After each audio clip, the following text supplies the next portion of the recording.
আমাদের দেশের একজন সম্মানিত নাগরিক পার্শ্ববর্তী কোনো দেশে হত্যাকাণ্ডের শিকার হবে, এটা আমাদের জন্য অত্যন্ত বেদনাদায়ক। ওই অংশের লোকজন কিন্তু আমাদের অংশে খুব বেশি আসছে না। আমাদের লোকজন আমরা সীমান্ত পার হয়ে ওই দিকে গিয়ে আমরা চোরাচালানের জিনিসপত্র নিয়ে আসছি। আমরা মাদক নিয়ে এসে আমাদের যুব সমাজকে, আমাদের ছাত্র সমাজকে আমরা মাদকে আসক্ত করে ফেলছি।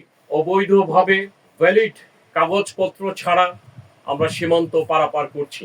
আপনারা নিশ্চয়ই জানেন, বিজিবি আমরা এখানে সীমান্তের আস্থা এবং নিরাপত্তার প্রতীক হিসেবে আমরা সপ্তাহের 7 দিন 24 ঘন্টা 365 দিন আমরা আপনাদের সহযোগিতায় আপনাদেরকে সাথে নিয়ে সীমান্তের বিভিন্ন অপরাধ দমন, চোরাচালান থেকে শুরু করে নারী এবং শিশু পাচার থেকে শুরু করে সীমান্তে অন্যান্য অপরাধ দমনে আমরা আমাদের ঐকান্তিক প্রচেষ্টা চালিয়ে যাচ্ছি।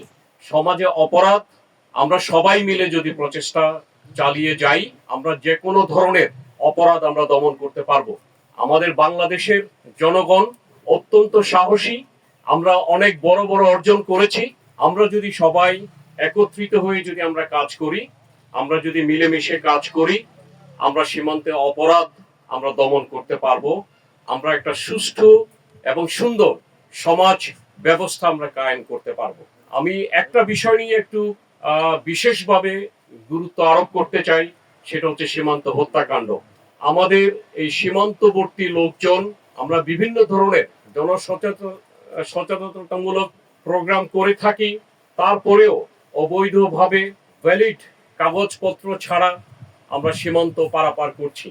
আমাদের দেশের একজন সম্মানিত নাগরিক পার্শ্ববর্তী কোনো দেশে হত্যাকাণ্ডের শিকার হবে, এটা আমাদের জন্য অত্যন্ত বেদনাদায়ক। যার পরিবারের একজন লোক মারা যায়, সেই পরিবার বুঝতে পারে কি পরিমাণ অপূরণীয় ক্ষতি হয়ে যায়।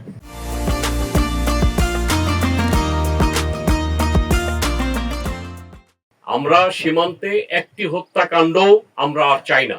বেশিরভাগ ক্ষেত্রে দেখা যায় আমাদের দেশের জনগণ অবৈধভাবে সীমান্ত যখন আমরা পারাপার হচ্ছি, তখন দুর্ভাগ্যজনকভাবে নির্মম হত্যাকাণ্ডের শিকার হচ্ছি। আমাদের তৎপরতার কারণে বিভিন্নভাবে আমরা বিভিন্ন বৈঠকের মাধ্যমে, ফ্ল্যাগ মিটিং এর মাধ্যমে বিভিন্ন পর্যায়ে আমাদের মহাপরিচালক মহোদয় ওই লেভেলেও কিন্তু আমরা বিভিন্ন মিটিং করে আমরা ওনাদেরকে জানিয়ে দেই সীমান্তে কোনো রকম হত্যাকাণ্ড আমরা আর চাই না। ওই অংশের লোকজন কিন্তু আমাদের অংশে খুব বেশি আসছে না। আমাদের লোকজন আমরা সীমান্ত পার হয়ে ওই দিকে গিয়ে আমরা চোরাচালানের জিনিসপত্র নিয়ে আসছি।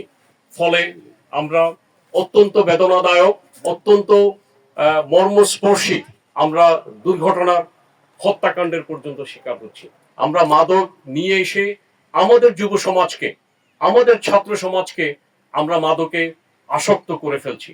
তো এই জন্য আমি চাই আমাদের সমাজ আমরা যদি মাদক মুক্ত রাখতে পারি, তাহলে আমরা কাঙ্ক্ষিত লক্ষ্যে আমরা যেই জন্য আমাদের স্বাধীনতা অর্জন করেছি এবং অনেক বড় বড় অর্জন করেছি, আমরা যাতে আত্মনির্ভরশীল, মর্যাদা সম্পন্ন যাতে আমরা জাতি হিসেবে এই পৃথিবীর মানচিত্রে আমরা সগৌরবে আমরা যাতে প্রতিষ্ঠিত হতে পারি, সেজন্যই আমাদেরকে পথ চলতে হবে।